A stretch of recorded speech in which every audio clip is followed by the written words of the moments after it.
three-dimensional illustration is depicted on a two-dimensional first surface from a geometric standpoint. From a geometric standpoint, it is contingent, actually conducive to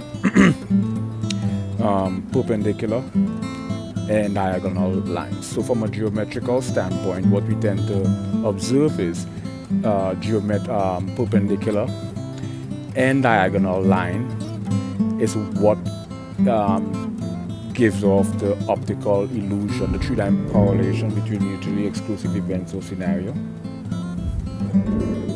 illustrating or demonstrating a three-dimensional depiction on a two-dimensional surface, primarily if you're using a regular.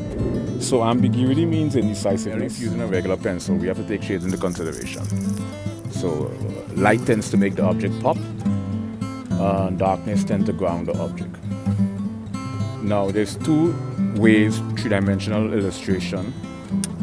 Three-dimensional illustration is depicted on a two-dimensional first surface from a geometric standpoint. From a geometric standpoint, it is contingent, actually conducive to